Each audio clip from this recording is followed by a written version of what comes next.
Last night, it was reported, I believe, by the Washington Post, that the Pentagon is preparing for a multiple week ground force invasion of Iran, military operations on Iranian soil. And you also had this from Steve Bannon at CPAC. You have to be convinced. We're in the middle of a war right now, or let me say probably the start of a war. The decision in going forward is obviously the commander-in-chief's. But he's got to have, people have to have his back.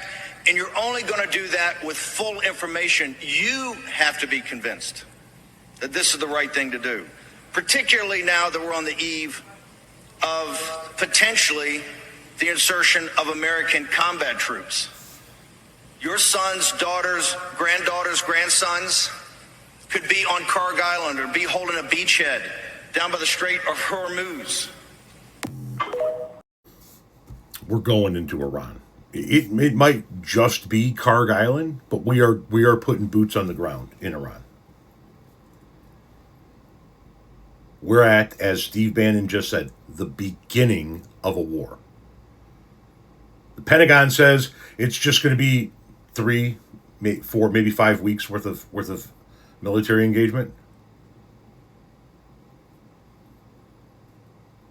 Seems kind of unnecessary considering the president said we've already knocked out all of their military, all of their radar capabilities, their Air Force is gone, their Navy's gone, and they have no leadership structure. Seems like it would take 3 or 4 days if that were the case, not 3 or 4 weeks.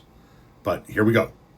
If you believe the Pentagon's assessment, okay, but here we go. We're at war with Iran. We are going into Iran with boots on the soil. The no new wars president, the damn it, I deserve a Nobel Peace Prize president, the president of peace is going to war. And why is he going to war? Well, a couple of different reasons. One, he is incapable of negotiating. The greatest deal maker ever can't make a deal with anybody to save his life. Second, he couldn't stand the fact that Barack Obama's name was on that peace deal with Iran, the Iranian nuclear deal. So he shredded it. Because we can't have anything that Obama did that was good or successful stand. Next, obviously, the Epstein files. We got to distract from the Epstein files. Because we all know what Donnie is.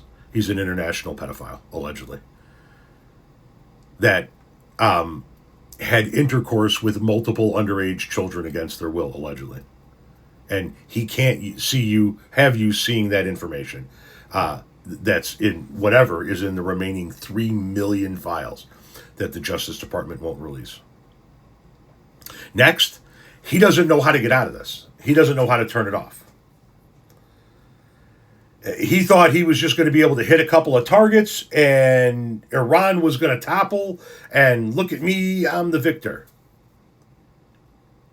And he kicked the wrong hornet's nest and he doesn't know what to do. He has no idea how to turn it off. So here we go. We're going to send U.S. service members into Iran, a country of 90 million that has a leadership that is itching to kill Americans. This is going to be a fucking disaster, and it's going to be the start of another prolonged war that if somebody doesn't do something internally to convince him to get the fuck out of this, or if they don't 25th Amendment his ass, or if he doesn't eat that one last Big Mac that finally seizes his heart, this military campaign could very well be going on by the end of his term. And stronger and stronger. If we're in Iran with boots on the ground by the end of Trump's term, if this thing just keeps going, it ain't going to be 5,000 troops.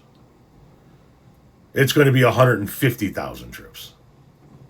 And it's going to be ugly.